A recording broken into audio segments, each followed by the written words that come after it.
Daniel Riolo est là, Didier Quillot, donc le patron de la Ligue de foot professionnelle qui est là pour quelques minutes encore avec nous. Et on accueille Samba au 32-16 qui veut parler d'un sujet qu'on n'a pas encore abordé ensemble. Samba, bonsoir. Bonsoir, ça va super? Ça va et toi? Ça va, bonsoir à tout le monde. Salut. On t'écoute Samba. Alors moi je revenais, à la base je revenais un petit peu sur le cas du gars tout à l'heure qui parlait de la double sanction par rapport à la vidéo. Voilà.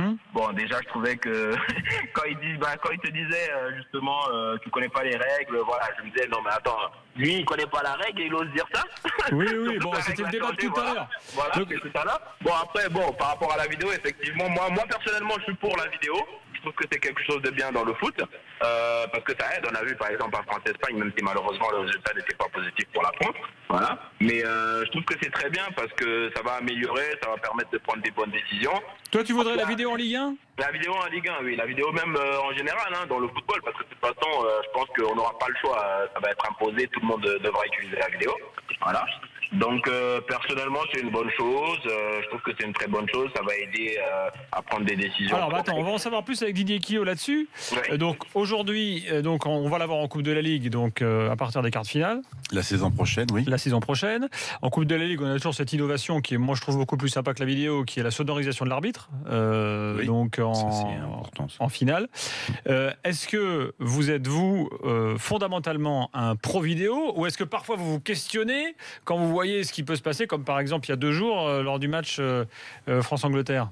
Mais je vois aussi le match de barrage où j'étais à Charletti entre Orléans et PFC, où un but d'Orléans qui a été refusé justement pour hors-jeu grâce à la vidéo. Si ce but n'avait pas été refusé, peut-être, alors ça n'aurait pas changé en l'occurrence parce que Orléans a gagné 1-0. Enfin, moi personnellement, je considère que la vidéo c'est plus de justice, c'est plus d'équité sportive. Et j'étais au Stade de France l'autre soir et je savais pas s'il y avait la vidéo ou pas. Je ne savais pas s'il y avait la vidéo. Et les gens avec moi en tribune ne le savaient pas non plus. Et sur l'action sur hors-jeu, donc on a tous dit, mais est-ce qu'il y a la vidéo ou pas? Le but de Giroud. Oui.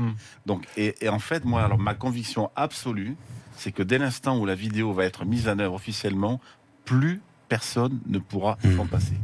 Parce que vous mettez en place la vidéo et puis vous la retirez, tout le monde gueulera, les présidents, les entraîneurs en premier, les joueurs, les spectateurs, parce qu'on ne pourra plus s'en passer, parce que c'est simplement l'équité. Alors je sais que vous allez me faire moi je pense que vous avez tort et que vous allez voir qu'il y aura des débats à partir des images et plus à partir de la décision, donc ça ne changera pas grand-chose. Jusqu'à présent, à chaque fois que la vidéo a été utilisée, objectivement, il n'y a pas eu de... Il y a eu autant de débats que... Si, il y a eu des loupés importants au U20, dans les 2 matchs de l'équipe de France, il y a eu des débats. Mais ne faisons pas un débat sur la vidéo, parce que de toute façon, on n'a pas le temps ce soir. Mais ce que j'aimerais savoir, c'est quelle est votre intention.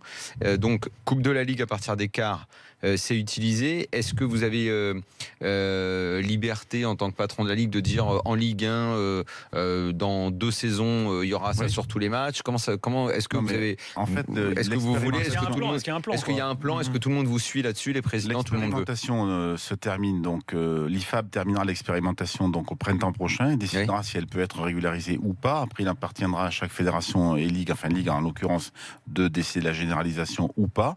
Donc nous soumettrons cette question au conseil d'administration de la Ligue. Donc il y a une question il y a aussi une dimension économique. La vidéo, il faut mettre en place un replay center, donc il faut former plus d'arbitres. Oui. Donc il y a un coût. Oui, mais ça, vous faites sponsoriser par la marque qui va apparaître, la pub peut apparaître au moment où l'image fait comme ça. Elle arrive. La vidéo Panasonic, par exemple. Vous mettez une marque et ça va vous rembourser. Aujourd'hui, juin 2017, il n'y a pas un plan élaboré pour la généraliser à partir de 18-19. Non, après, il y a des opinions qui sont, de mon point de vue, majoritairement pour la vidéo. Et si ces opinions continuent à être pour la vidéo, je ne vois pas pourquoi elles changeraient. Et que l'IFAB l'autorise, on présentera un plan et on décidera ou non. Mais on va travailler sur ce plan-là avec Pascal Garibian. On le présentera dans 1 an au conseil d'administration de la Ligue. Très bien. Quels sont aujourd'hui vos rapports avec Noël Le Graët? Ils sont excellents. Vraiment excellent. Les relations entre la Ligue et la Fédé sont parfaitement apaisées. Vous n'entendez plus, Il y a quelques années, les relations entre la Ligue et la Fédé étaient plutôt par voie judiciaire. Aujourd'hui, elles sont complètement apaisées. Noël Le Graët était à notre assemblée générale cet après-midi. Il a fait un très beau discours pour féliciter l'ensemble du football professionnel.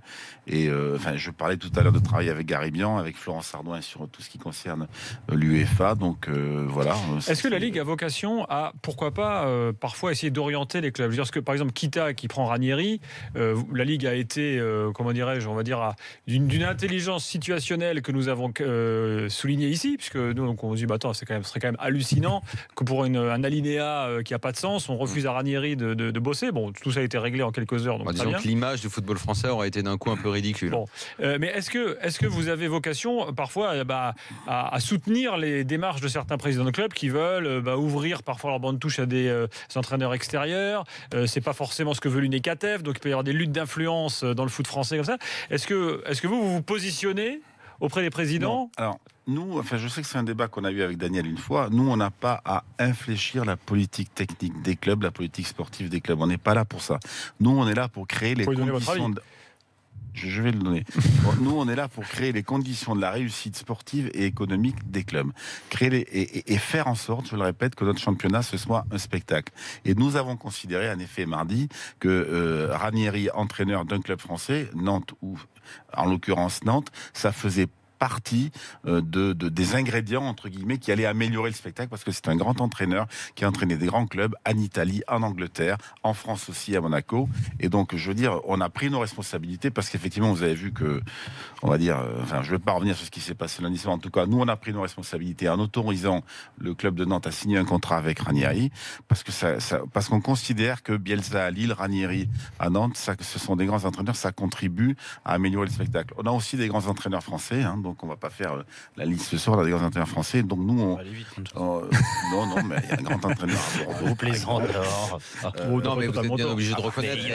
Vous êtes bien obligé de reconnaître, et après tout, il n'y a aucun mal à le reconnaître, que notre belle saison est également due au fait qu'on soit ouvert à des étrangers. Et la tendance se confirme. Saint-Etienne change de coach, il voulait à tout prix un étranger. Nantes a voulu absolument continuer avec un étranger. Lille, il n'était pas question pour eux de faire avec un Français. Bon, il y a une tendance, on a un problème, mais comme vous le dites, ça vous regarde pas, vous n'êtes pas la DTN, vous n'avez pas de lien de ce côté-là avec la 3F. Donc vous faites avec, et tant mieux pour vous à la limite. Nous on est là. Tant mieux pour vous que les présidents aient échangé et se soient ouverts. Finalement, ça améliore le produit. Vous êtes content, donc tant mieux.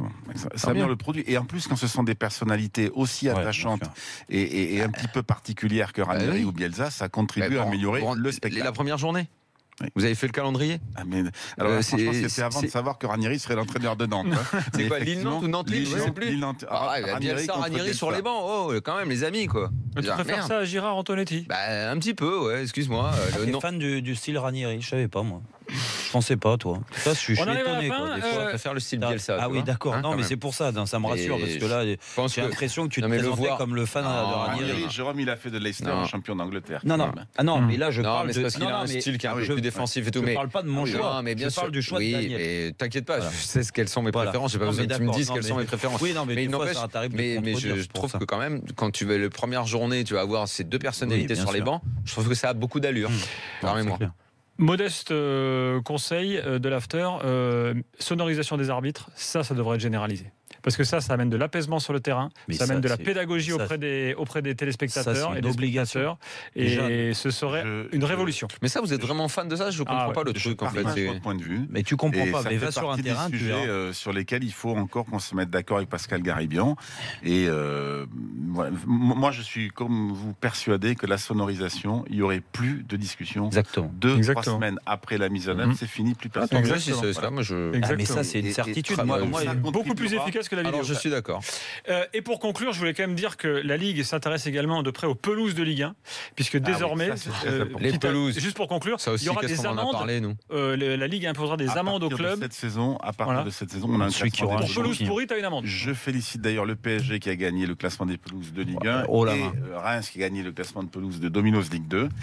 Et à partir de cette année, il y aura des amendes lorsqu'un club aura 3 fois de suite une note inférieure à 10. Vous savez qu'après chaque match, les pelouses sont notées.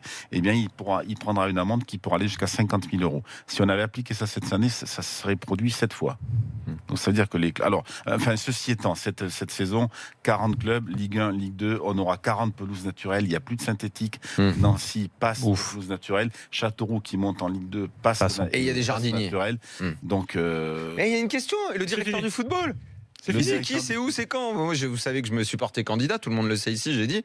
Mais finalement, vous vouliez un ancien joueur. Mais c'est qui? On reçoit des gens. Et on revient. Vous n'avez toujours pas décidé?